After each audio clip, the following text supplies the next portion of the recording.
বলছেন বাংলাদেশকে আমেরিকা বানাবেন। নাচুন আপনারা, 18 কোটি মানুষকে পথে বসাবে মোহাম্মদ ইউনূস।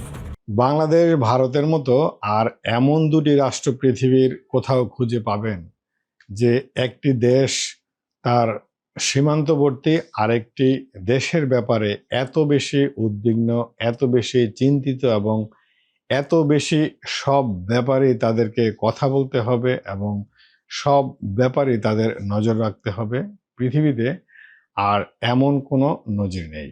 বাংলাদেশের ব্যাপারে ভারতের এক শ্রেণীর মিডিয়া এবং বর্তমান যারা ক্ষমতাসীন বিজেপি, সেই বিজেপি সমর্থিত মিডিয়া এবং বিজেপি সমর্থিত সাধারণ লোকজন খুব বেশি উদ্বিগ্ন এই বাংলাদেশকে নিয়ে। বাংলাদেশ কি খাচ্ছে, বাংলাদেশ কি পড়ছে, বাংলাদেশের মানুষ আদৌ ঘুমাতে পারছে কিনা, তারা সকালে উঠতে পারছে কিনা, সকালে তারা নাস্তা খেতে পারলো কিনা, এই সমস্ত ব্যাপার নিয়ে তাদের এত বেশি উদ্বিগ্ন হতে দেখা যায় যে পৃথিবীর আর কোথাও এরকম কাউকে পার্শ্ববর্তী দেশের মানুষদেরকে নিয়ে এমন উদ্বিগ্ন হতে দেখবেন না। এর কারণ একটাই, ভারত মনে করে যে বাংলাদেশ হচ্ছে আমাদের একটি অঙ্গরাজ্য। সেই অঙ্গরাজ্যের ভালো মন্দ, সুবিধা অসুবিধা সবকিছুর ব্যাপারে আমাদেরকে জানতে হবে, বুঝতে হবে এবং আমাদের মতাদর্শের মানুষজন সেখানে থাকতে হবে এবং আমাদের মতাদর্শের রাজনৈতিক দল, আমাদের মতাদর্শের সরকার সেখানে থাকতে হবে। তবেই ভারত শান্তিতে থাকবে এই বাংলাদেশের ব্যাপারে। ভারতের নানান রাজনৈতিক দলের নেতাদের বারবার আমরা বলতে শুনেছি যে রাষ্ট্রটিকে আমরা স্বাধীন করে দিলাম, যে রাষ্ট্রটিকে আমরা নানান পণ্য না দিলে বেঁচে থাকার কোনো উপায় নেই, যে রাষ্ট্রটির মানুষের জন্য আমরা চাল, ডাল, চিনি, আটা, ময়দা, তেল না পাঠালে তাদের খেয়ে বেঁচে থাকার কোনো উপায় নেই, সেই রাষ্ট্রটি আজ আমাদের চোখে চোখ রেখে কথা বলছে, আমাদের দিকে চোখ রাঙাচ্ছে। এমনটা তো হওয়ার কথা নয়। ভারতের বিজেপি সরকার বাংলাদেশ বলতে মনে করে আওয়ামী লীগ এবং বাংলাদেশ বলতে মনে করে আওয়ামী লীগের যে প্রধান নেত্রী শেখ হাসিনা। এর বাহিরে বাংলাদেশে যে আরও একটি বিশাল সংখ্যক জনগোষ্ঠী রয়েছে, তারা সেই জনগোষ্ঠীকে স্বীকারও করতে চান না এবং তাদের কোনো কর্মকাণ্ডকে স্বীকৃতিও দিতে চান না। তারা মনে করেন যে দেশটিকে আমরা আমাদের সৈন্য যুদ্ধ করে পাকিস্তান অর্থাৎ পশ্চিম পাকিস্তান থেকে যুদ্ধ করে আলাদা করেছে বাংলাদেশ নামক রাষ্ট্রটিকে, সেই রাষ্ট্রে আমাদের মতাদর্শ চলতে হবে এবং আমাদের সমর্থিত সরকার এবং আমাদের সমর্থিত রাজনৈতিক দলই থাকতে হবে। এর থেকে পরিত্রাণের একটি উপায় আছে।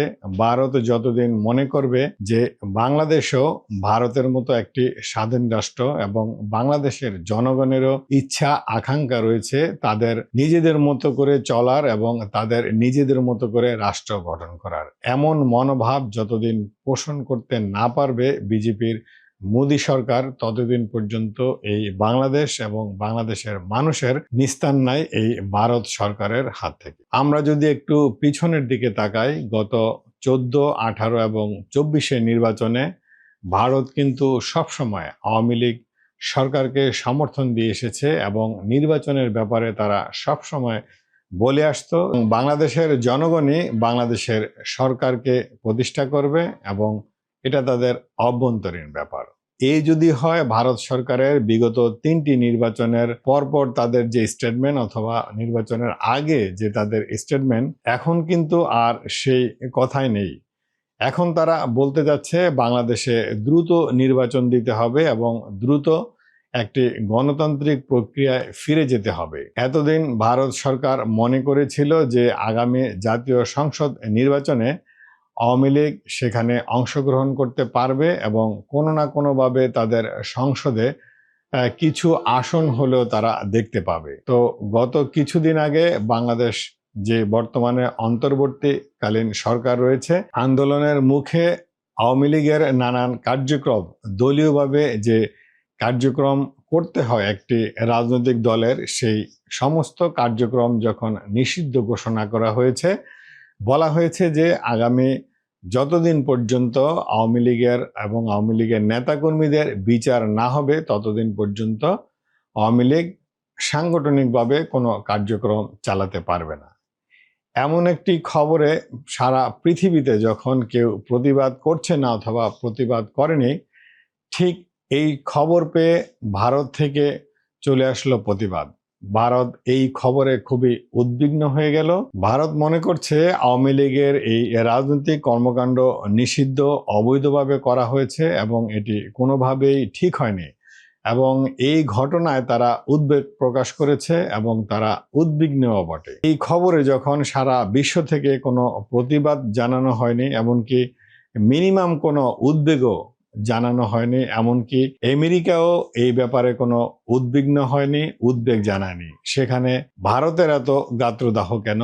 ভারত কেন এই আওয়ামী লীগের কর্মকাণ্ড নিষিদ্ধের ব্যাপারে এত উদ্বিগ্ন হয়ে উঠল? গত 5ই আগস্টের পরে অন্তর্বর্তীকালীন সরকার গঠন হওয়ার পরে বাংলাদেশের ব্যাপারে ভারত নানানমুখী পদক্ষেপ নিয়েছে। বিশেষ করে ভারত হয়ে ইউরোপের বাজারে আমাদের পণ্য যাওয়া এবং ভারত থেকে বাই রোডে পণ্য বাংলাদেশে আমদানি করা এবং নানান পণ্য ইম্পোর্ট এক্সপোর্টের ব্যাপারে কিছু বিধিনিষেধ দিয়েছে। তার বিপরীতে বাংলাদেশও কিছু পদক্ষেপ নিয়েছে, যেটা ভারতের তুলনায় খুবই সামান্য। তো এই পরিস্থিতিতে বোঝাই যাচ্ছে যে ভারত বাংলাদেশকে নানানমুখী সমস্যায় ফেলতে চাচ্ছে এবং নানানমুখী সমস্যায় ফেলে ভারতের কাছে যাতে বাংলাদেশ নতজানু নীতিতে চলে এবং শেখ হাসিনা সরকার যে নীতিতে চলতো সেই নীতিতে যাতে চলে, সেই পদক্ষেপের দিকেই এগিয়ে যাচ্ছে ধীরে ধীরে ভারত। তো ভারতের এই ধরনের মনোভাব আসলে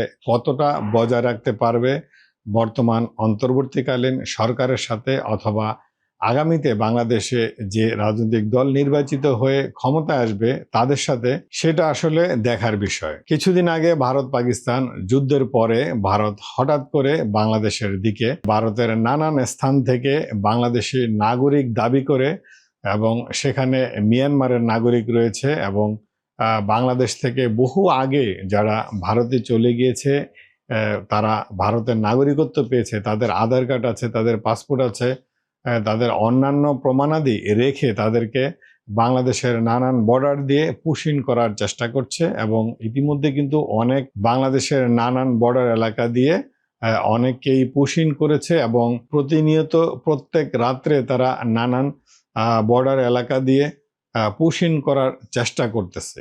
এ থেকে বোঝাই যাচ্ছে বাংলাদেশে নানান পদক্ষেপে বাংলাদেশকে চাপের মুখে ফেলতে চাচ্ছে।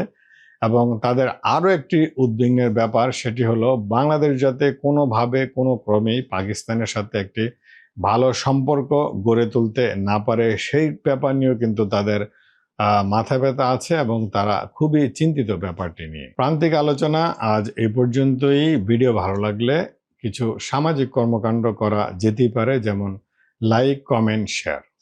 ভালো থাকবেন।